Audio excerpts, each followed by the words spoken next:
അതല്ല ഞാൻ പറയും ഇങ്ങനെ നോക്കിയിട്ട് കാപട്യമുള്ള സ്നേഹമാണ് അങ്ങനെ പറഞ്ഞു.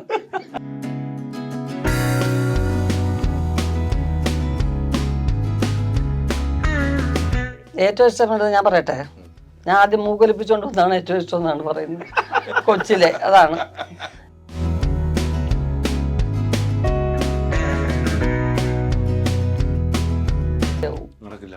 പിന്നെ അപ്പോൾ അത് എല്ലാവരെ കൊണ്ടും പറ്റത്തില്ല.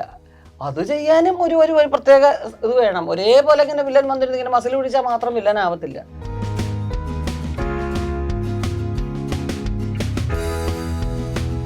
എത്ര പേരുണ്ട് ഇതിനെക്കാട്ടി നല്ല ലുക്കുള്ളവര്.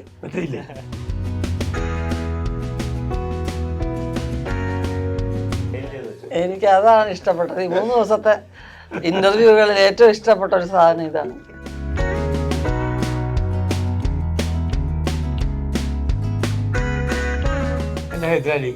ഇത്രയൊക്കെ എന്നെ പറ്റി പറഞ്ഞില്ലേ, ഇങ്ങനെയുള്ള ഒരാളെ ചീത്ത പറയാമോ സിനിമയിലാണെങ്കിൽ പോലും? പറ്റില്ല കേട്ടോ, പാടില്ലല്ലോ.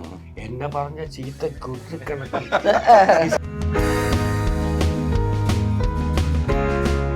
ഈ വായന ഒതുങ്ങാത്ത പേര് കൊടുത്ത് ടീച്ചറെ കൊണ്ടുപോകും. എന്താ പേര്? മൃണാളിനി. അത് ഇപ്പോഴും പറയാൻ ബുദ്ധിമുട്ടാണ്. ആ പേര് വായന വരണ്ടേ? ചില മറ്റുള്ളവർ വാദിക്കുന്നത് കേട്ടിട്ടങ്ങ് പോകും അല്ലേ? അതും കുറെ കേട്ട് പഠിക്കാൻ നടന്നു പോണായിരിക്കാം. കേട്ട് പഠിക്കാൻ വേണ്ടി പഠിക്കേണ്ട പ്രായമൊക്കെ കഴിഞ്ഞൊക്കെ വരാം. പൊതിച്ചോറ് കൊണ്ടുത്തരുന്നത്, ആ പൊതിച്ചോറ് കുറച്ച് നേരം ഇങ്ങനെ വളരെ സൈലന്റ് ആയിട്ട് എല്ലാവരും ഇരുന്ന് ഇയാളെ നോക്കി. ഈ പടത്തിൽ അഭിനയിച്ചല്ലേ ഒരു എല്ലാ ലഡു പൊട്ടുകയാണ് മനസ്സിൻ്റെ അകത്ത് കിടന്നത്.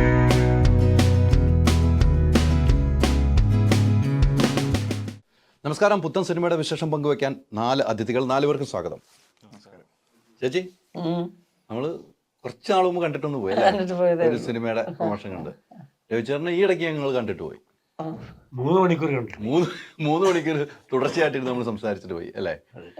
അപ്പൊ എന്തായാലും പുതിയ സിനിമയുടെ വിശേഷമാണ് ജലധാര പമ്പ് സെറ്റ്.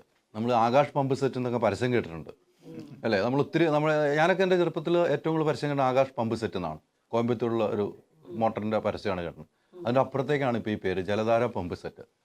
മോട്ടറില്ലാതെ ആർക്കും ജീവിക്കാൻ പറ്റാത്ത അവസ്ഥയാണ്. വെള്ളം അടിക്കണമല്ലോ. എനിക്ക് ട്രെയിലർ കണ്ടിട്ട് എനിക്ക് കുറേ കാര്യങ്ങൾ, അതിൽ നിന്നുള്ള കാര്യങ്ങളിലേക്ക്, സിനിമയിലേക്ക് തന്നെ നമുക്ക് പോകേണ്ടത്. ചേച്ചി, ഈ സിനിമ ഒരു കൂട്ടുകുടുംബമായിട്ട് ചേർന്ന് നിൽക്കുന്ന ഒരു സിനിമയായിട്ട് എനിക്ക് തോന്നി. നമ്മൾ എവിടെയെങ്കിലും പോയിട്ട് തിരിച്ചു വരുമ്പോൾ നമ്മൾ കോടതി ജീവിതവും ഒക്കെ ഇതിനകത്ത് വേണം. ഒരു കള്ളൻ്റെ കേസുമായിട്ട് കോടതിയിലാണ് ട്രെയിലർ കൃത്യമായിട്ട് പറഞ്ഞു വെക്കുന്നത്. അത് പ്രേക്ഷകർ ഏറ്റെടുക്കുകയും ചെയ്തു. ആ ട്രെയിലർ ഇപ്പോൾ പ്രേക്ഷകർ ഏറ്റെടുത്തു. അതാണല്ലോ സിനിമയുടെ ഒരു വിജയം. ഇത്തരം ഒരു കോടതിയിൽ നിന്നൊക്കെ നീതി കിട്ടാതെ വരുന്നത്, നമ്മൾ കോടതി കയറി ഇറങ്ങി, ചേച്ചിയെ കോടതി കയറി ഇറങ്ങി, അത്തരം ഒരു സബ്ജക്റ്റാണ് ഈ സിനിമ അല്ലേ? ഈ സിനിമ കേട്ട് കഴിഞ്ഞപ്പോൾ, കഥ കേട്ട് കഴിഞ്ഞപ്പോൾ എന്താണ് ഇതെനിക്ക് അഭിനയിച്ചാൽ കൊള്ളാം എന്ന് തോന്നാനുള്ള കാരണം എന്താണ്?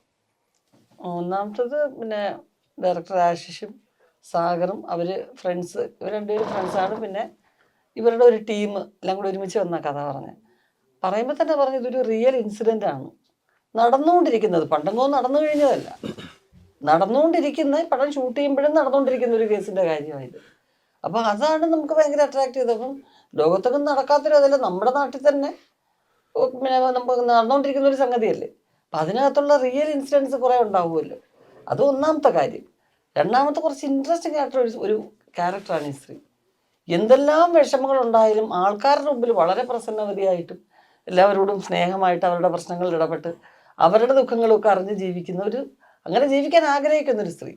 പക്ഷെ അതിങ്ങനെ നിസ്സാരമായിട്ട് ഇവരങ്ങനെ കടന്ന് പൊയ്ക്കൊണ്ടിരിക്കുന്നവരും വളരെ സീരിയസ് ആയിട്ടുള്ള ഇഷ്യൂവിലേക്ക് ഇവർ പോവുകയാണ്. ചെറിയ ചെറിയ കാര്യങ്ങളാണെന്ന് അവർ വിചാരിച്ചൊന്നും ചെറിയ കാര്യങ്ങളല്ല, നിസ്സാരമായിട്ട് തീർക്കാൻ പറ്റുന്ന കാര്യങ്ങളല്ല. അത് ആജീവനാന്തം നമുക്കൊരു ദുഃഖമായിട്ട് നിൽക്കുന്ന കാര്യമാണെന്നവർ വളരെ വൈകി മനസ്സിലാക്കുകയാണ് എന്നുള്ളതാണ്. അപ്പോൾ ആ ട്രീറ്റ്മെൻറ്റ് എനിക്ക് നല്ലോണം ഇഷ്ടപ്പെട്ടു. സ്ക്രീൻ പ്ലേയുടെ അങ്ങനെ തന്നെയാണ് ആ സിനിമയിലേക്ക് എത്തുന്നത്. ഡയറക്ടറിൻ്റെ കുറേ നാളത്തെ സ്വപ്നമാണ് അല്ലേ? നിങ്ങൾ കൈകോർത്ത് നടക്കാൻ തുടങ്ങി കുറേ നാളുകളായി, കുറേ വർഷങ്ങളായി. വിട്ടില്ല, കൈ വിട്ടിട്ടില്ല അല്ലേ? കൈ വിടാതെ ആക്ടിങ്ങും പ്രൊഡ്യൂസറിനെയും കിട്ടി നിങ്ങൾക്ക്. അത് തന്നെ വലിയൊരു ഭാഗ്യം അല്ലേ? അല്ലെങ്കിൽ വേറെ എത്ര പേരോട് കഥ പറഞ്ഞ് നടക്കേണ്ട വന്നേ? നേരിട്ട് കഥ ഇവിടെയാണ് പറഞ്ഞത് ആദ്യമേ? ഇല്ല, ഞങ്ങളുടെ ഫ്രണ്ട് തന്നെയാണ് ഒരു സബ്ജക്റ്റ് നമുക്ക് തന്നത്. അപ്പോൾ ഫ്രണ്ടിൻ്റെ അറിയാവുന്ന ഒരു ചേച്ചിയാണ് ഇപ്പം ചേച്ചി പറഞ്ഞ പോലത്തെ ഒരു കേസുമായിട്ട് ബന്ധപ്പെട്ട് നടക്കുന്നത്. അപ്പം അങ്ങനെ നമുക്കൊരു കഥ ജസ്റ്റ് ഒന്ന് ത്രെഡ് കേട്ടപ്പോൾ ഒരു ഫാക്ടർ തോന്നി.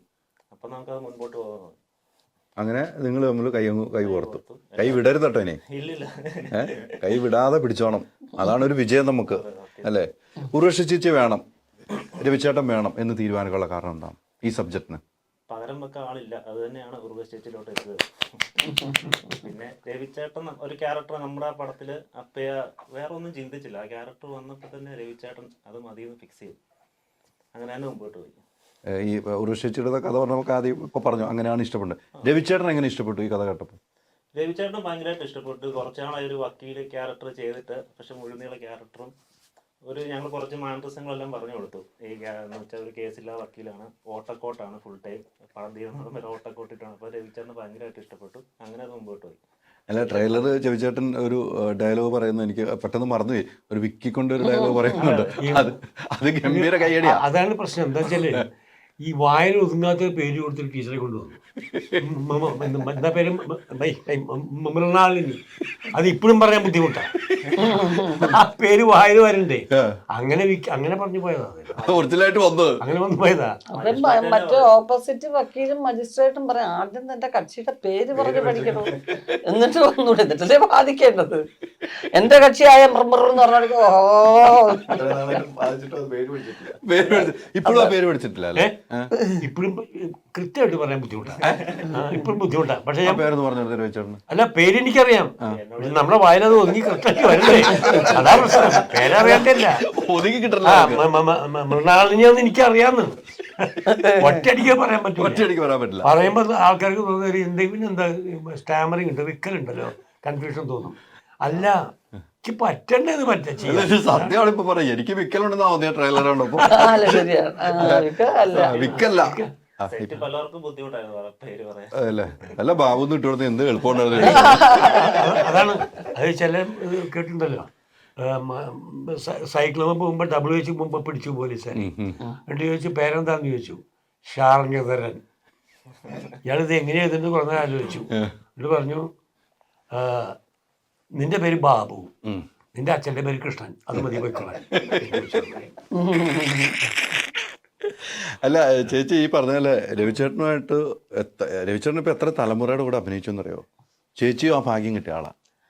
ചേട്ടൻ്റെ കൂടെ ഞാൻ മുൻപ് അഭിനയിച്ചിട്ടുണ്ട് ശശിന്റെ പടങ്ങളിലൊക്കെ. ചേട്ടൻ്റെ കോമ്പിനേഷൻ ഒക്കെ വേറെ ആയിരിക്കും, നമുക്ക് ചിലപ്പോൾ അത്ര അടുത്തുള്ള കോമ്പിനേഷൻ ഒന്നും വന്നിട്ടില്ല. പിന്നെ എൻ്റെ അച്ഛൻ്റെ കാലം മുതൽ, അച്ഛൻ ജീവിച്ചിരുന്ന കാലം മുതൽ അച്ഛൻ്റെ പിന്നെ നാടകങ്ങളും അച്ഛൻ്റെ ക്യാരക്ടേഴ്സും ഇഷ്ടപ്പെട്ട, അച്ഛനോട് വലിയ ആരാധനയും സ്നേഹമുള്ള ആളായിരുന്നു രവിചേട്ടൻ.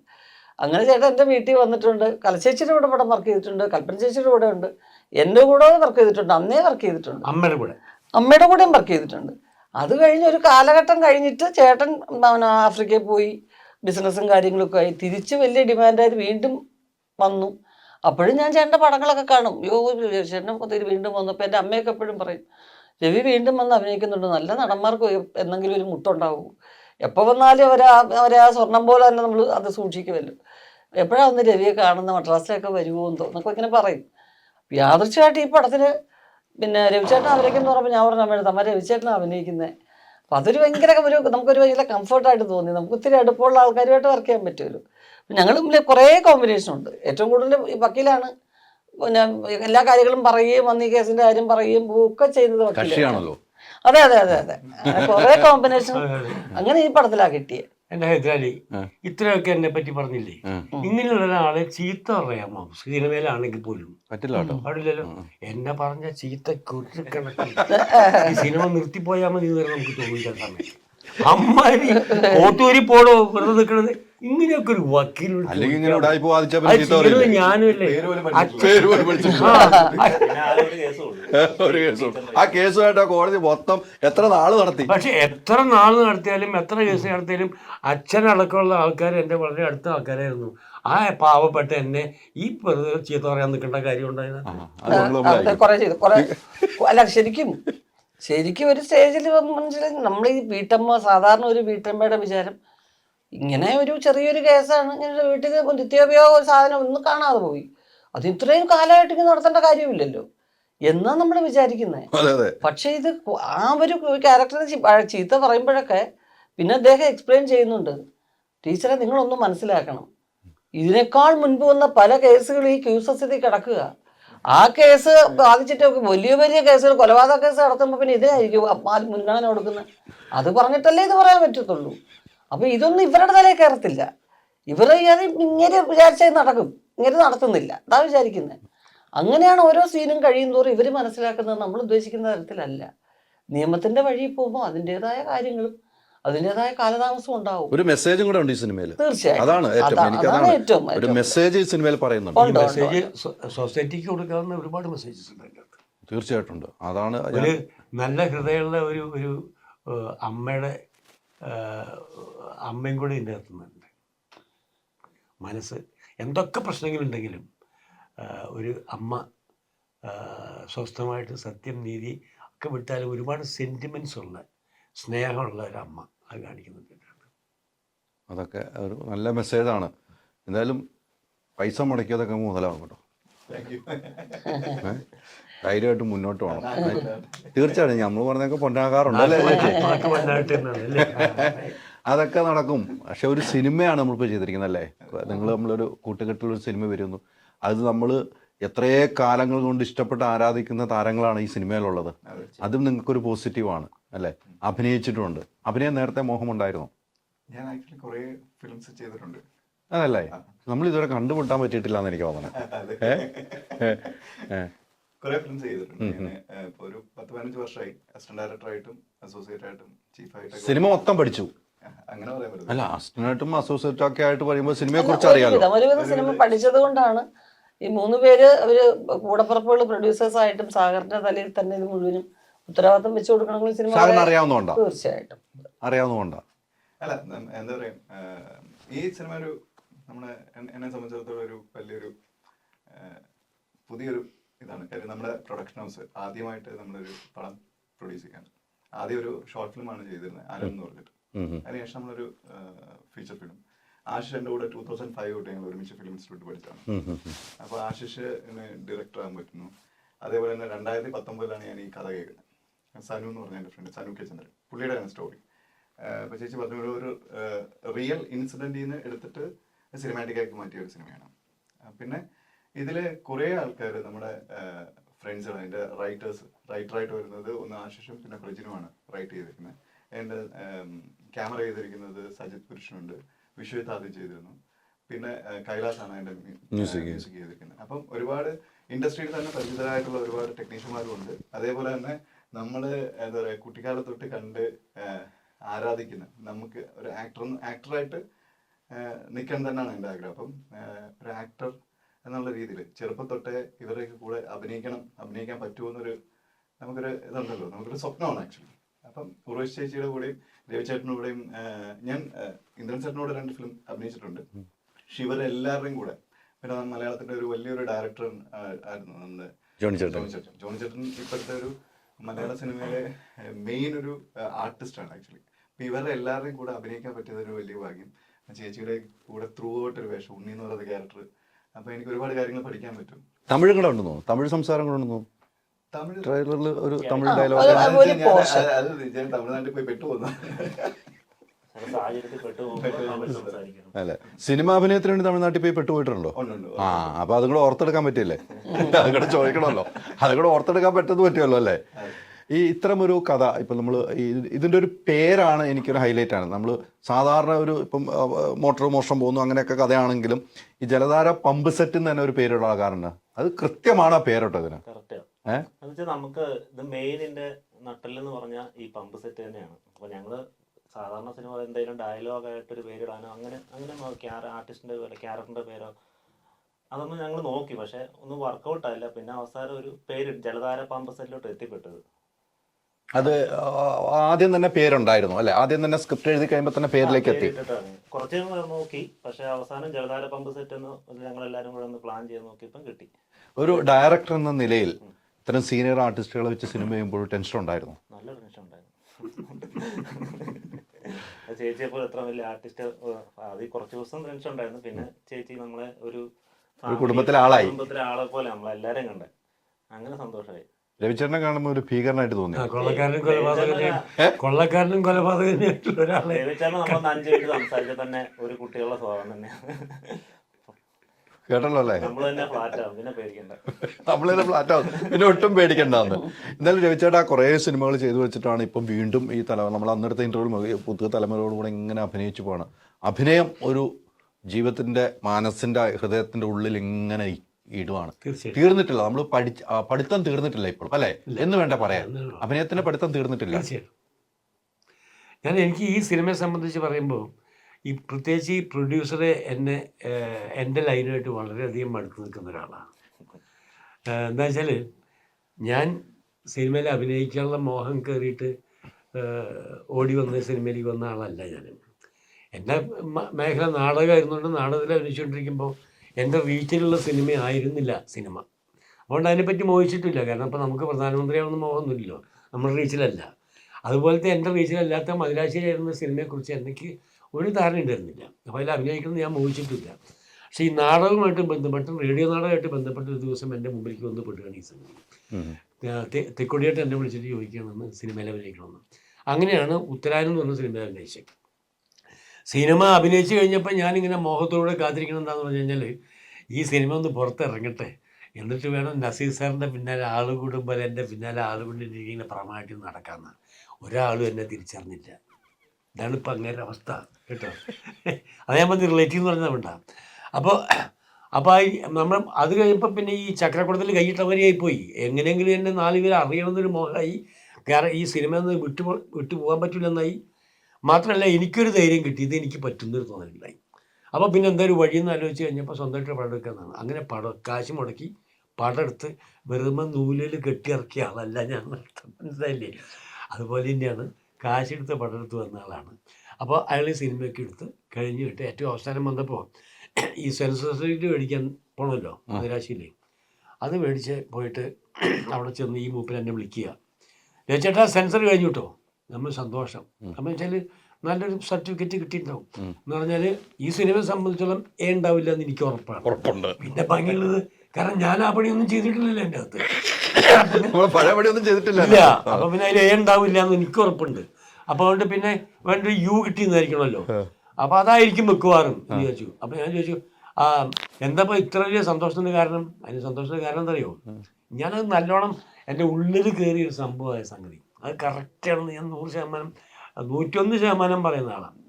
അതായത് ഇങ്ങനെ അകത്ത് വിളിച്ചു, മറ്റേ പടം കണ്ട ആൾക്കാർ, ആ പ്രൊഡ്യൂസറെ ഒന്ന് വിളിക്കുമെന്ന് പറഞ്ഞു. പ്രൊഡ്യൂസറെ ഒന്ന് അപ്പോൾ ഇയാൾ പേടിച്ചു. കാരണം എന്നുവെച്ചാൽ ആദ്യത്തായിട്ട് ചെല്ലല്ലേ ഇപ്പോൾ ഈ സെൻസർ ബോർഡിൻ്റെ അടുത്തേക്ക് എന്തൊക്കെ കട്ട് ചെയ്യാൻ പറയാമോ എന്നുള്ള പേടിയാണ് ഉണ്ടായിരുന്നത്. അപ്പോൾ അകത്ത് ചെന്നിട്ട് കുറച്ച് നേരം ഇങ്ങനെ വളരെ സൈലൻ്റായിട്ട് എല്ലാവരും ഇരുന്ന് ഇയാളെ നോക്കി. ഈ പടത്തിൽ അഭിനയിച്ചല്ലേ ഒരു അല്ല ലഡു പൊട്ടുകയാണ് മനസ്സിൻ്റെ അകത്ത് കിടന്നിട്ട്. അതായത് എന്നെ ഒരാൾ തിരിച്ചറിഞ്ഞു എന്നുള്ളത് ഇത് ഞാൻ അനുഭവിച്ചതാണ്, ഞാൻ പറഞ്ഞത്. അപ്പോൾ അതുകൊണ്ട് ഈ ആ ഒരു അനുഭവം ഉണ്ടല്ലോ, അത് എനിക്കുണ്ടായ അനുഭവമായിട്ട് എനിക്ക് വളരെ മനസ്സിലാവുക എന്താണെന്നുള്ളത്. അത് സന്തോഷമായിട്ട് ഞാൻ ഈ 50 കൊല്ലം നിന്ന പോലെ ഒരു 150 കൊല്ലം പുള്ളിക്ക് നിൽക്കാൻ പറ്റില്ല. തീർച്ചയായിട്ടും ദൈവം അനുഗ്രഹിക്കട്ടെ എന്ന് നമ്മളൊക്കെ പറയുന്നത്. അതിൻ്റെ ഒരു ഉദാഹരണമാണ് പറഞ്ഞു കേട്ടോ. അത്തരം ഒരു മനസ്സിൻ്റെ ഉള്ളിൽ നിന്ന് പറഞ്ഞ കാര്യമാണ്. അങ്ങനെ തന്നെ ഉണ്ടാകും. അല്ലേ ചേച്ചി? അല്ല, ഇവരൊക്കെ അത്രയും സീനിയർ ആളുകളാണ് പറയുന്നത്. പുള്ളിയുടെ അനുഭവം തന്നെ നിങ്ങളുടെ അനുഭവം. സിനിമ എടുത്തു, സെൻസർ ബോർഡിൽ തിരിച്ചറിഞ്ഞു, ഈ പടം കഴിയുമ്പോൾ വേറെ ലെവലാണ്. ഞാൻ പറഞ്ഞിട്ടേ ഇതിൻ്റെ അകത്ത് ഒരു വലിയ ഭാഗ്യം കയറി കിട്ടിയിട്ടുണ്ട്. എന്താ കാരണം എനിക്കുള്ള വലിയൊരു മഹാഭാഗ്യം. കാരണം വെച്ചാൽ 3 ദിവസമാണ് ഈ ഉർവശി ഇവിടെ ഇരിക്കുന്നത്. തീർച്ചയായിട്ടും ഞാനത് ചോദിക്കാൻ വേണ്ടി തുടങ്ങി. വേണ്ടിയിട്ട് എനിക്കറിയില്ല അത്രയൊക്കെ ഇരുന്നുണ്ടെന്ന് എനിക്ക് തോന്നുന്നില്ല.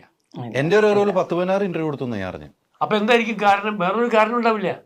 ആ മനുഷ്യനോട് തോന്നിയിട്ടുള്ള ഒരു സഹോദരനെ പോലെ കണക്കാക്കാൻ അങ്ങനെ പെരുമാറ്റം അല്ലേ, അതാണ് അതിൻ്റെ ഒരു ഫലം ഇതിന് കിട്ടാതിരിക്കില്ല എന്നുള്ളതാണ് ഞാൻ വിശ്വസിക്കുന്നത്. അല്ല, ഞാൻ ചേച്ചിയുടെ അടുത്ത് ചോദിച്ചു, ചേച്ചി ഇന്നലെ ഇവിടെ വന്നിട്ട് ഇന്നിട്ട് ഇപ്പം സമയം എത്രയായിരുന്നു? 2:15 ഭക്ഷണം കഴിച്ചിട്ടില്ല. ഇപ്പോഴും ഇന്റർവ്യൂ എടുക്കുമ്പോൾ ചേച്ചി ഇവിടെ കുറേ ഇന്റർവ്യൂ വന്നിട്ട് ഞാൻ കണ്ടിട്ടുണ്ട്. ചേച്ചി സിനിമയ്ക്ക് ഇരുന്ന് കൊടുക്കുന്ന ഒരു വ്യക്തിയാണ്. പക്ഷെ മനസ്സുകൊണ്ട് അടുക്കാതെ ചേച്ചി ഇരിക്കില്ല. ആ സിനിമയോടുള്ള ഇഷ്ടവും ഞാൻ ചെയ്ത ക്യാരക്ടർ എനിക്ക് കൊള്ളാം എന്ന് തോന്നുന്നു ചെയ്യുമ്പോഴാണ് ചേച്ചി കൂടുതൽ സമയം ചെലവഴിക്കുന്നത്. അല്ലേ? അങ്ങനെയല്ലേ ചേച്ചി? അതാണല്ലോ ഈ സിനിമയ്ക്ക് കാണുന്നത്. അത് മാത്രമല്ല, അതും ഒരു പ്രധാന കാരണം. നമുക്ക് ഇഷ്ടപ്പെട്ട ഒരു സിനിമ നല്ല രീതിയിൽ അത് ചെയ്തിട്ടുണ്ടെന്നുള്ളത്. പിന്നെ ഒരു പ്രൊഡക്ഷനിൽ കൃത്യമായിട്ട് പ്ലാൻ ചെയ്തപ്പോൾ പ്ലാനിങ്ങിൻ്റെ മിസ്റ്റേക്ക് കൊണ്ടായാലും മറ്റു പല കാരണങ്ങൾ കൊണ്ടും ബഡ്ജറ്റ് കൂടിയാലും ആർട്ടിസ്റ്റുകളുടെ പേയ്മെൻറ്റിലൊന്നും ആ കാര്യം ഒന്നും അറിയിക്കാതെ കൃത്യമായിട്ട് അവരോട് പറഞ്ഞ പൈസ കൃത്യസമയത്ത് കൊടുക്കുക. അതുപോലെ ടെക്നീഷ്യൻസിൻ്റെ പൈസ കൊടുക്കുക. അല്ലെങ്കിൽ സെറ്റിൻ്റെ ബാക്ക് സൈഡിൽ നമ്മളോടല്ലേ പലരും പറയുന്നത്, കുറേ ദിവസമായിട്ട് പൈസ വെച്ച് തരുന്നതേ ഇല്ല, വന്നിട്ട് ഇത്രയും ദിവസമായി, ഇങ്ങനെ പരാതികൾ വരുമല്ലോ. പലർക്കും ഈ ടെക്നീഷ്യൻ സൈഡ് പലർക്കും മറ്റ് പല സ്ഥലങ്ങളിൽ നിന്നും കിട്ടുന്നതിനേക്കാൾ കൂടുതൽ ഈ സിനിമയിൽ നിന്ന് വാങ്ങിച്ചിട്ടുണ്ട്. അതൊക്കെ നമുക്കറിയാം. അതിനെക്കുറിച്ചൊന്നും ഒരു മുഖം കറുപ്പിച്ച് ഒരിക്കലും സാഗർ സംസാരിച്ചിട്ടില്ല.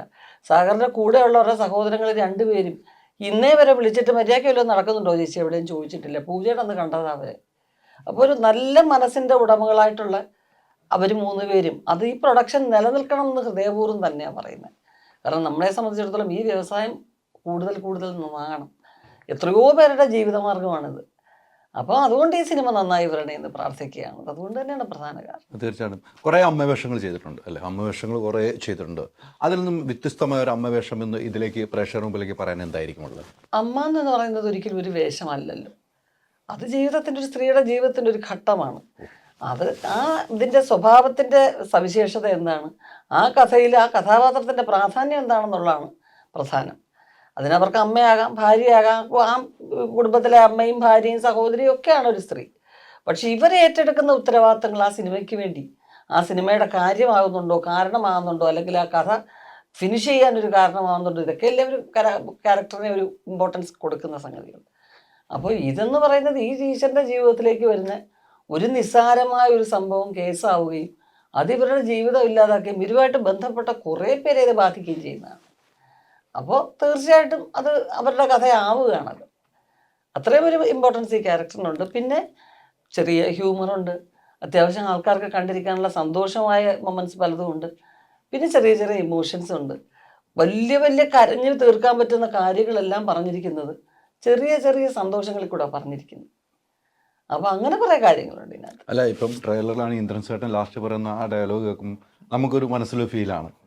ഇന്ദ്രൻ ചേട്ടൻ്റെ ആ ലാസ്റ്റ് പറയുന്നുണ്ടല്ലോ, ഒന്നും കൂടെ കള്ളാന്ന് വിളിക്കുന്ന ഒരു സാധനം, അത് അദ്ദേഹത്തിൻ്റെ ഉള്ളിൽ നിന്ന് പറഞ്ഞ സാധനമായിട്ട് നമ്മൾ തോന്നുന്നത്. എന്തിനോ വേണ്ടി കളവ് നടത്തിയെന്നല്ലാതെ അതും ഇപ്പോൾ ചേച്ചി പറഞ്ഞ ഒരു നിമിഷം കൊണ്ടുവന്ന് വെക്കുമ്പോൾ പ്രേക്ഷകർക്ക് കൂടുതൽ ഇഷ്ടപ്പെടുകയാണ്.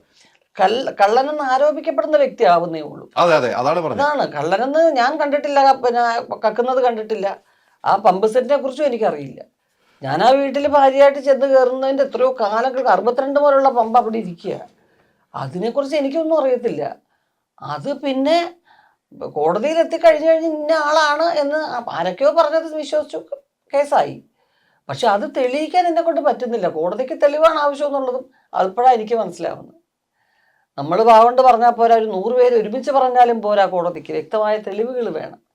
അപ്പോൾ അങ്ങനെയൊക്കെയാണ്. അപ്പം കുറ്റം ആരോപിക്കപ്പെട്ട വ്യക്തിയും സമാനമായ രീതിയിൽ വിഷമങ്ങളും അങ്ങേരുടെ പല പ്രശ്നങ്ങളും അങ്ങേര് അനുഭവിച്ചുകൊണ്ടിരിക്കുകയാണ്. ഈ കുറ്റം പറഞ്ഞ സ്ത്രീയും അനുഭവിച്ചുകൊണ്ടിരിക്കുകയാണ്. പിന്നെ ആ ഒരു കേസ് കാരണം പലരും പല കാര്യങ്ങളും അഫക്റ്റ് ചെയ്യുന്നുണ്ട്. അതായത് ഇതിൻ്റെ ഒരു പ്രത്യേകത. അത്തരം ഒരു പ്രത്യേകത. ആരും വില്ലന്മാരില്ല ഇതിൽ, വില്ലനില്ല, സ്റ്റണ്ടില്ല, ഇടിയൊന്നുമില്ല. ആകെ വില്ലനായിരുന്ന ആളെ കൊണ്ട് വക്കീലും പിന്നെ പേര് പോലും അറിയാൻ വയ്യാത്ത ഒരാളും ഓട്ടക്കോട്ടും കൊടുത്തു. പിന്നെ ഇപ്പൊ എന്ത് പ്രയോജനം? ഈ ഓട്ടക്കോട്ട് തന്നെ മൂപ്പര് കൂട്ടുകാരുടെ നിന്ന് കടം വാങ്ങിക്കോട്ടാ, സ്വന്തമായിട്ട് എനിക്കൊന്നും തന്നിട്ടില്ലേ മൂപ്പര്. അതിലുള്ളത് മനസ്സിലായി. വക്കീലാണല്ലോ, അത്രയൊക്കെ കൊടുത്താൽ മതി. അത് ഞാൻ പറഞ്ഞുതരാം. ഇപ്പൊ ഇങ്ങനെ ഈ കേസ് കഴിയാൻ വേണ്ടി കൃത്യമായിട്ട് നടത്തില്ല എന്ന് തോന്നിക്കഴിഞ്ഞു കഴിഞ്ഞാൽ ഇത്രയൊക്കെ ചീത്ത പറഞ്ഞ് വക്കീലായപ്പോയല്ലോ. എന്തായാലും വേണമെങ്കിൽ ഈ വക്കീലിനെ മാറ്റിക്കൂടെ എന്നൊരു ചോദ്യം അവിടെ ഉണ്ടല്ലോ. എന്താ മാറ്റാത്തെ? എൻ്റെ ഒരു തോന്നല്, വക്കീലിന്റെ പ്രശ്നത്തിൽ തോന്നൽ എന്താന്ന് പറഞ്ഞു കഴിഞ്ഞാല് എങ്ങനെയെങ്കിലും പാവം ജീവിച്ചു പോക്കോട്ടെ എന്നുള്ളത് നല്ല മനസ്സിലുള്ള സ്ഥിതി ആയതുകൊണ്ടാണ്. ഇതിപ്പോ ഈ പറഞ്ഞ പോലെ ഇങ്ങനത്തെ സംഭവങ്ങൾ ഉണ്ടോ നാട്ടിൽ നടക്കുന്നുണ്ട്. ഇത് മുഴുവൻ ഇത് ഈ കാണുന്നത് പറഞ്ഞത് മുഴുവൻ ഇതിൻ്റെ അകത്ത് ശരിക്കും പറഞ്ഞു കഴിഞ്ഞാൽ ഈ സിനിമ മോഷണമാണ്. എന്ത് മോഷണമാണ്? ഈ സൊസൈറ്റി എന്നുള്ള സംഗതികളുടെ ഒരു മോഷണമാണ് അതിൻ്റെ അകത്ത്.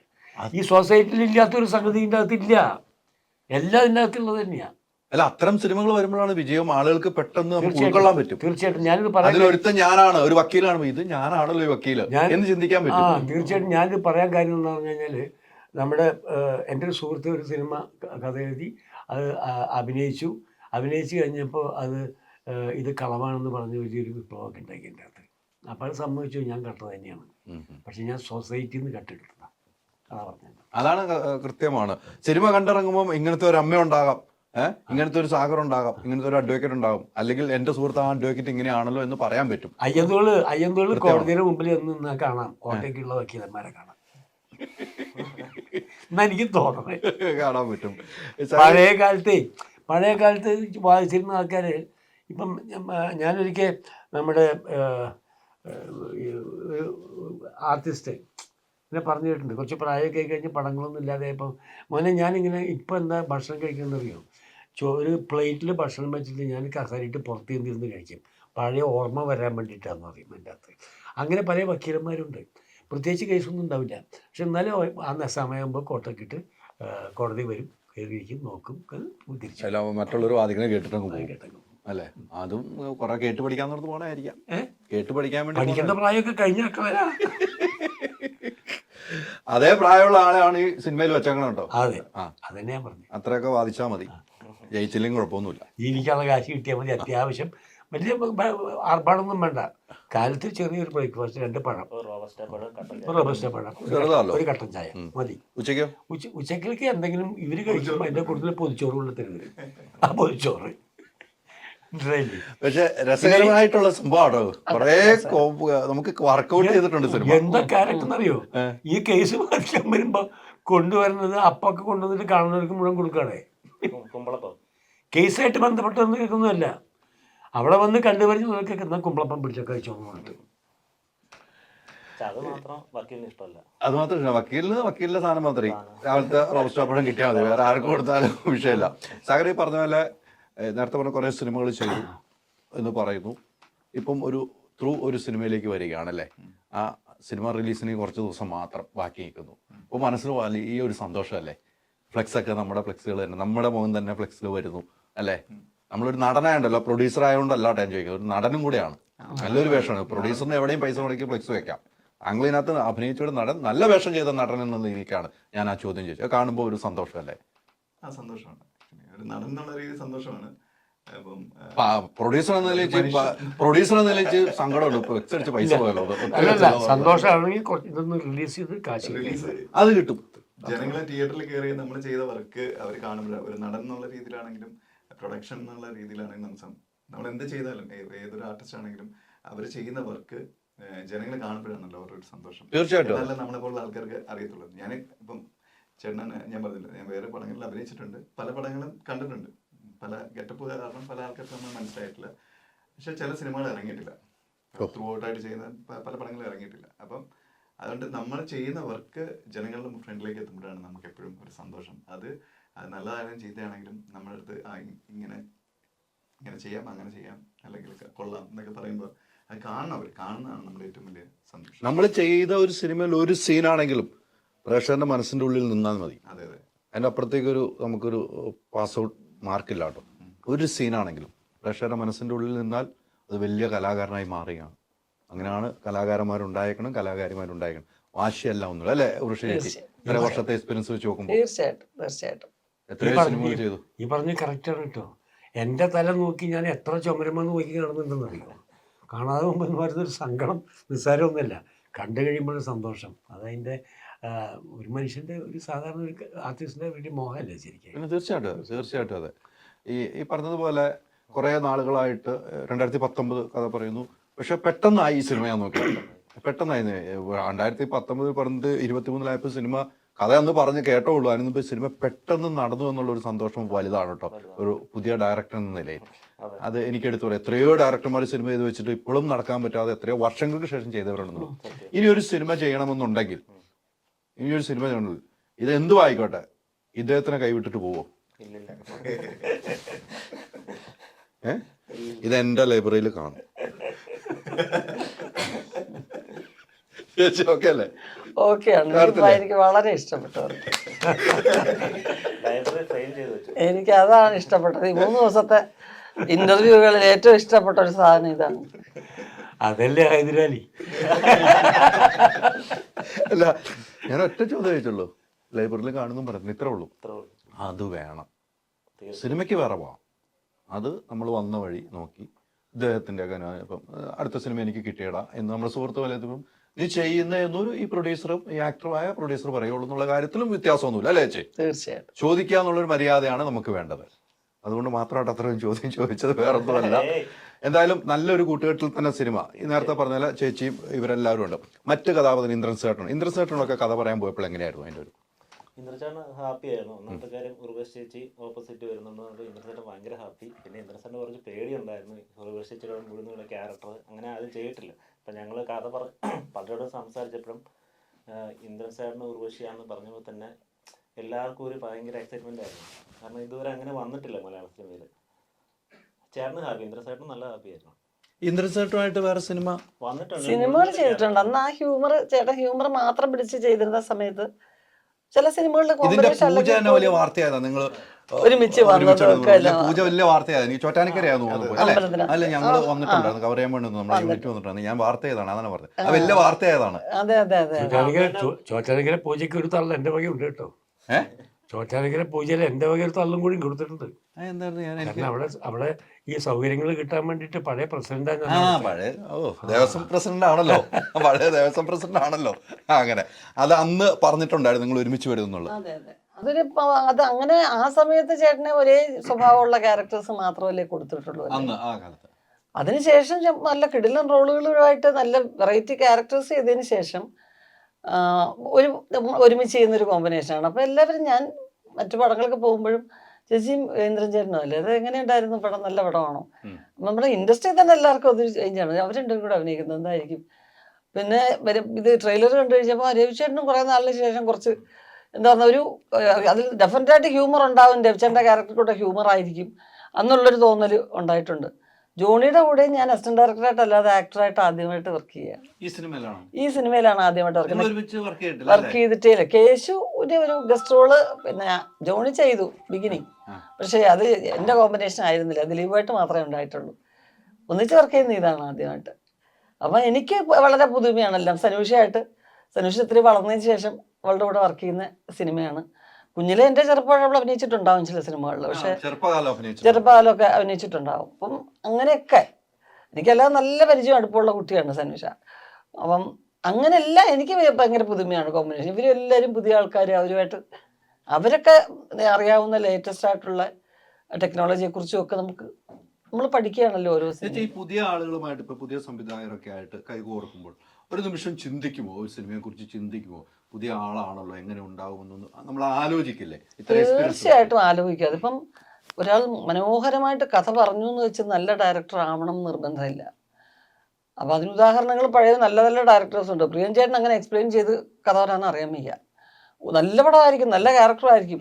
നമ്മൾ പക്ഷേ അത് ഇതെന്ത് ഇങ്ങനെ പറഞ്ഞാൽ ഒന്നും മനസ്സിലായില്ലല്ലോ നമുക്ക് തോന്നും. ഭദ്രേട്ടൻ വളരെ മനോഹരമായിട്ട് കഥ പറയുന്ന ആളാണ്. അത് ഓരോ കാര്യങ്ങളും അതിനകത്തുള്ള ഓരോ വസ്തുക്കളും ഡയലോഗ് പറയുന്ന രീതിയൊക്കെ പറഞ്ഞ് നമ്മൾ അന്തം വിട്ടുപോകും. ആ പടം കണ്ട പോലെ ഇരിക്കും നമുക്ക്. അങ്ങനെ ചില ഡയറക്ടേഴ്സ് ഷോർട്ട് ബൈ ഷോർട്ടായിട്ട് ഇങ്ങനെ വിവരിക്കും. ഫസ്റ്റ് ഷോട്ട് ചേച്ചി ഇങ്ങനെ നടന്നു വരുന്നത് എന്നും പറഞ്ഞ് വിവരിക്കും. പക്ഷെ അതൊന്നും അല്ല ഒരു ഡയറക്ടർ നന്നായിരിക്കുമെന്ന് ചിന്തിക്കാനുള്ള മാനദണ്ഡം. ആ ഒരു കൂട്ടായ്മയെക്കുറിച്ച് നമ്മുടെ മനസ്സിൽ ആ മൊത്തം കഥ ഇവർ പറഞ്ഞിട്ട് അവർ ചൂസ് ചെയ്തിരിക്കുന്ന സ്ക്രിപ്റ്റ് കാണുമ്പോൾ ഒരു വിശ്വാസം നമുക്ക് വരും. ഡയറക്ഷൻ എന്ന് പറയുന്ന പണ്ടത്തെ പോലെ കുറേ സിനിമകൾ ഇങ്ങനെ ക്ലാപ്പിൽ നിന്ന് തുടങ്ങി ഡയറക്ടർ ആവുന്നവരൊരു വളർച്ചയുടെ ഘട്ടത്തിൻ്റെ ഒന്നും ആവശ്യം വരുന്നില്ല ഇന്ന്. ആർട്ടിസ്റ്റിനും ഇല്ല, ചെറിയ ചെറിയ റോള്, പിന്നെ വലിയ റോൾ അങ്ങനെയും വരുന്നില്ല.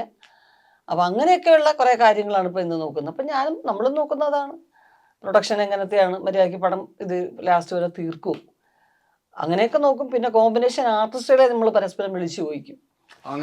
തീർച്ചയായിട്ടും നമുക്ക് പരിചയമുള്ളവരാണെന്നുണ്ടെങ്കിൽ ആ കഥ പറയുന്നത് എങ്ങനെയുണ്ട്, സെറ്റപ്പ് എങ്ങനെയുണ്ട്, വലിയ കുഴപ്പമില്ലേ, നല്ല കുഴപ്പമില്ല ചേച്ചി, അങ്ങനെയാണ്. ചിലർക്ക് അവരെ കുറച്ച് പേഴ്സണലായിട്ട് അറിയായിരിക്കും. ഒക്കെയാണ് നമ്മൾ ബാക്കി കാര്യങ്ങളൊക്കെ തീരുമാനിക്കുന്നത്. ഇപ്പൊ ഈ പുതിയ ആളുകൾ അത്രയും പരിചയവും ചേച്ചിക്കൊന്നും പോകാറില്ല. അപ്പൊ കൃത്യമായിട്ട് നമുക്ക് അറിയാവുന്ന ആർട്ടിസ്റ്റ് വിളിച്ചു ചോദിക്കുന്ന ഒരു കൃത്യമായ മറുപടി ലഭിക്കും, നമുക്ക് വിശ്വാസ്യത കൂടും. ഉണ്ട് തീർച്ചയായിട്ടും. അപ്പൊ ഇന്ദ്രൻചേട്ടൻ്റെ അടുത്ത് തന്നെ നമ്മൾ ഈ പടത്തിന്റെ കാര്യം ഇന്ദ്രൻചേട്ടനൊക്കെ ആണെന്ന് പറഞ്ഞു കഴിഞ്ഞാൽ പിന്നെ നമ്മൾ ഇതിനിടയ്ക്കൊരു പടം, ഒരു ചെറിയ കോമ്പിനേഷൻ ഞങ്ങൾ വർക്ക് ചെയ്തു ഒരു സിനിമയിൽ. അപ്പോൾ ചേട്ടാ ആ പടം എങ്ങനെയുണ്ട്, നല്ല പടമാണ്, അങ്ങനെ സംസാരിച്ചിട്ടുണ്ട്. അപ്പം അങ്ങനെയൊക്കെ നമുക്ക് തീരുമാനിക്കും. നമ്മൾ പുതിയതായിട്ട് ആൾക്കാരെ പരിചയപ്പെടുകയും വർക്ക് ചെയ്യുകയും ചെയ്യുമ്പോൾ നമ്മളെ അവർക്കറിയാം, അവരെ ഞങ്ങൾക്കറിയാൻ, അങ്ങനെയൊക്കെയല്ലേ ഉള്ളൂ മാർഗം. തീർച്ചയായിട്ടും. TG രവി എന്ന കലാകാരന്റെ സിനിമകൾ ചേച്ചി ഒത്തിരി കണ്ടിട്ടുണ്ട്. ഏറ്റവും ഇഷ്ടപ്പെടാതെ ക്രൂരൻ എന്ന് കണ്ട ഒരു സിനിമ ഏതായിരിക്കും? കുറേ സിനിമ അന്നത്തെ കാലത്ത് ക്രൂരൻ മാത്രമല്ലേ ചെയ്തിട്ടുള്ളൂ ചേട്ടൻ. പക്ഷേ ഞാൻ വന്നതൊരു വലിയ നാടക ബാക്ക്ഗ്രൗണ്ടിൽ നിന്നാണ് വരുന്നത്. അപ്പോൾ ഒരു ക്രൂരൻ ക്യാരക്ടർ കണ്ടതുകൊണ്ട് അത് വെച്ച് അദ്ദേഹത്തിന്റെ സ്വഭാവം അളക്കുക, അല്ലെങ്കിൽ ശരിക്കും അദ്ദേഹം ക്രൂരനായിരിക്കും എന്ന് വിചാരിക്കുക എന്നതിനേക്കാൾ ഉപരി അത്തരം റോൾ ഏറ്റെടുക്കാനുള്ള ഒരു മനസാന്നിധ്യം ഉണ്ടാകുന്ന ഒരു വലിയ കലാകാരൻ്റെ ആണെന്ന് തന്നെ നമ്മൾ ചിന്തിക്കും. അല്ല, ഗതികേട് കൊണ്ട് കിട്ടിപ്പോയതല്ല, അത് മനോഹരമാക്കാൻ അയാൾക്ക് കഴിവുണ്ട് എന്നുള്ളത് കൊണ്ടാണ്. അല്ലാതെ വില്ലനും എല്ലാവർക്കും ചെയ്യാൻ പറ്റുന്നതല്ല. ഇപ്പം ശങ്കരേട്ടനെ പിടിച്ച് വില്ലനാക്കിയാൽ ശരിയാവും? നടക്കില്ല. പിന്നെ അപ്പോൾ അത് എല്ലാവരെ കൊണ്ടും പറ്റത്തില്ല. അത് ചെയ്യാനും ഒരു ഒരു പ്രത്യേക ഇത് വേണം. ഒരേപോലെ ഇങ്ങനെ വില്ലൻ വന്നിരുന്ന് ഇങ്ങനെ മസിൽ പിടിച്ചാൽ മാത്രം വില്ലനാവത്തില്ല. എങ്കിൽ പിന്നെ വില്ലന്റെ പുറകെ ഇങ്ങനെ പടി പോലെ നിൽക്കുന്ന ഈ ഫൈറ്റേഴ്സിനെ വെച്ച് മെയിൻ വേഷം ജയിച്ചാൽ പോലെ എത്ര പേരുണ്ട് ഇതിനെക്കാട്ടി നല്ല ലുക്കുള്ളവര്. അതെ അതെ അതെ അത് ലുക്കില്ല. അല്ല, ലുക്ക് എന്ന് പറയുമ്പോൾ നമ്മളെന്താ പണ്ട് നമ്മൾ വില്ലൻ എന്ന് പറഞ്ഞാൽ എന്താണ്? വില്ലൻ എന്ന് പറയുമ്പോൾ ഭയങ്കര അങ്ങനത്തെ ഒരു കാര്യരുമ്പ് പോലെ ഇരിക്കണം, അങ്ങനെയൊക്കെയാണ്. പക്ഷെ അതല്ല, അത് പെർഫോം ചെയ്യാൻ ഒരു പ്രത്യേക കഴിവ് വേണം. എം.എൻ. നമ്പ്യാർ എന്ന് പറയുന്ന ഒരു പണ്ടത്തെ ഭയങ്കര വില്ലൻ എന്ന് പറഞ്ഞാൽ അദ്ദേഹത്തിന് ഇത്ര പൊക്കേ ഉള്ളൂ. നേരിട്ട് നമ്മൾ കണ്ടപ്പോഴാലോചിക്കുന്നു, ഇതാണോ സിനിമയെ കണ്ട് വാൾപ്പേറ്റൊക്കെ നടത്തുന്ന ഭീകര വില്ലൻ ഇദ്ദേഹമായിരുന്നു നമ്മൾ ചിന്തിച്ചു പോകും. അപ്പം ആ സ്ക്രീൻ പ്രസൻസിന് ഓരോ ആക്ടേഴ്സിനുണ്ടല്ലോ. രേവതിയെ ഞാൻ ആദ്യമായിട്ട് കാണുമ്പം എനിക്ക് നല്ല പൊക്കമുണ്ട്. ഞാൻ 9th സ്റ്റാൻഡേർഡ് ആണ്, അവള് +2 ഒക്കെ കഴിഞ്ഞ് നിൽക്കുക, ഇത്രയേ ഉള്ളൂ. അപ്പോൾ എനിക്കൊരു ഗമ, എനിക്ക് നല്ല പൊക്കമൊക്കെ ഉണ്ട്, ഇത്രയല്ലേ ഉള്ളൂ. അവളൊരു ഹിറ്റ് പടത്തിൽ അഭിനയിച്ച് പടം ഭയങ്കരമായിട്ട് ഓടിക്കൊണ്ടിരിക്കുക, മൺവാസൻ എന്ന് പറഞ്ഞ പടം. പക്ഷെ സ്ക്രീനിൽ ഇന്ന് ഒരു അമിതാഭ് ബച്ചൻ്റെ കൂടെ രേവതി അഭിനയിച്ചു, നമ്മൾ അവളെ നോക്കുകയുള്ളൂ. അല്ലാതെ അമിതാഭ് ബച്ചൻ ഇത്ര ഹൈറ്റും ഇതുള്ള ഒരു ഭയങ്കര നായകൻ അഭിനയിക്കുന്നു, ഇത് പിന്നെ ആസ്ഥാനത്തായിപ്പോയി നായികയെന്ന് ഒരിക്കലും തോന്നിപ്പിച്ചില്ലല്ലോ രേവതി. അപ്പോൾ ഒരു സ്ക്രീൻ പ്രസൻസ് ആണ് ആർട്ടിസ്റ്റിന് വലിയ കാര്യം. അപ്പൊ അതുള്ള ഒരു ആക്ടറാണ് അദ്ദേഹം. എപ്പോഴെങ്കിലും ദേഷ്യം തോന്നിയിട്ടുണ്ടോ ഇങ്ങനെ ക്രൂരനായിട്ട് അഭിനയിക്കണോ? ദേഷ്യം തോന്നിയിട്ടില്ല, അങ്ങനെ തോന്നിയിട്ടില്ല. ആർട്ടിസ്റ്റ് എന്ന നിലയിൽ ആവില്ല, ഒരു പ്രേക്ഷകൻ എന്ന നിലയിൽ പ്രേക്ഷകൻ എന്ന നിലയിൽ തോന്നിയിട്ടില്ല എന്നുള്ളതാണ് സത്യം. കാരണം ഈ പറഞ്ഞ പോലെ ഞാൻ കുഞ്ഞിലേ ഒരു കണ്ണ് തുറന്നപ്പം പോലെ കാണുന്നത് വളരെ വെറൈറ്റി ചെയ്യുന്ന കലാകാരന്മാർ, നാടകവേദിയിലെ ആർട്ടിസ്റ്റുകളെയാണ്. അച്ഛൻ്റെ ആ റിഹേഴ്സൽ ക്യാമ്പാണ്, അതായിരുന്നു ഞങ്ങളുടെ ഓൾമോസ്റ്റ് ഞങ്ങളുടെ വീട്. കാരണം എൻ്റെ അമ്മയുടെ വീട്ടിലോട്ടൊന്നും അച്ഛൻ വന്ന് താമസിക്കുകയൊന്നുമില്ല. അപ്പോൾ അച്ഛൻ്റെ താമസം അവിടെ ആയിരുന്നു. അപ്പോൾ അതാണ് ഞങ്ങളുടെ വീടെന്നാണ് കുറേ കാലം ഞങ്ങൾ വിചാരിച്ചിരുന്നത്. പക്ഷെ അമ്മയുടെ വീടിൻ്റെ അപ്പുറത്താണ്. ഞങ്ങൾ അവിടെ പോകും, സ്കൂളിൽ പോയിട്ട് അവിടെ പോകും, ആഹാരം കഴിക്കും, രാത്രി ഉറങ്ങാൻ അച്ഛൻ്റെ അടുത്ത് വന്നോണം. അപ്പം ചുറ്റിനും കാണുന്നവരെല്ലാം സംഗീതവും സാഹിത്യവും നാടകവും ഒക്കെയാണ്. അപ്പം അതൊരു ഉദാത്തമായ കലയാണെന്നല്ലാതെ ഇതിൽ നായകൻ എന്ന് പറഞ്ഞാൽ ചതുരവടിവിൽ ഇങ്ങനെ ഇരിക്കുന്ന ഒരാളും വില്ലൻ എന്ന് പറഞ്ഞാൽ ഇങ്ങനെ ഒരു കാര്യരുമ്പ്, ഇതൊന്നുമില്ല. വില്ലനായിട്ട് അഭിനയിക്കുന്ന ചില അന്നത്തെ കാലത്തെ മാമന്മാരെയൊക്കെ കാണുമ്പം ഇതാണ് ഈ പടത്തിലെ വില്ലൻ എന്ന് പറയുമ്പോൾ മെലിഞ്ഞൊരു സാധാരണ മനുഷ്യൻ. എനിക്ക് അങ്ങനെയാണ് വില്ലൻ, അയ്യോ പാവം. പക്ഷെ നാടകത്തിൽ അങ്ങോട്ട് വന്ന് അതിൻ്റെ മേക്കപ്പൊക്കെ ഇട്ട് കാണുമ്പോൾ കിടിലൻ ഭയങ്കര ശബ്ദവും കാര്യങ്ങളും ഒക്കെ അല്ലേ. സീരിയസ് ആയിട്ട് സംസാരിച്ചുകൊണ്ടിരിക്കുന്നത് ഇപ്പം ജഗദീഷ് ശ്രീകുമാറിനെ ഞാൻ കാണുന്നത് അച്ഛൻ്റെ നാടക ട്രൂപ്പിൽ അച്ഛൻ അതായത് നാടകങ്ങൾ ചെയ്തിട്ടുണ്ട്, ഞങ്ങളെയൊക്കെ കളിപ്പിക്കുന്ന തമാശ പറയും, അങ്ങനെയൊക്കെ ചെയ്യുകയൊക്കെ ചെയ്യും. പക്ഷേ റിയൽ ലൈഫിൽ ഇപ്പോൾ ഈ ഇൻ്റർവ്യൂവിൽ അമ്പലങ്ങളാണ് ഇവിടെ ഇരിക്കുന്നതെന്നുണ്ടെങ്കിൽ ഭയങ്കര സീരിയസ് ആയിട്ട് സംസാരിക്കുന്ന ഒരാളാണ്. കൊമേഡിയൻ്റെ അവിടെ ചോദിക്കുന്ന ചോദ്യങ്ങളൊക്കെ ചോദിച്ചാൽ ഇറിറ്റേറ്റ് ആവുകയും ചെയ്യും, ചിലപ്പോൾ ചീത്ത പറയുകയും ചെയ്യും. അങ്ങനത്തെ ഒരാളാണ്. അപ്പോൾ നമ്മൾ സിനിമയിൽ കാണുന്ന അദ്ദേഹം അല്ലല്ലോ അത്. അപ്പോൾ സിനിമ കണ്ടിട്ട് ഒരാളിനോട് നമുക്ക് ദേഷ്യമോ അല്ലെങ്കിൽ വളരെ സ്നേഹം സൽസ്വഭാവികമായിട്ട് അഭിനയിക്കുന്ന നായകൻ വളരെ സൽസ്വഭാവികമായിരിക്കും എന്നൊക്കെയുള്ള ധാരണയൊന്നും അപ്പം മുതലേ ഇല്ല. കേട്ടല്ലോ.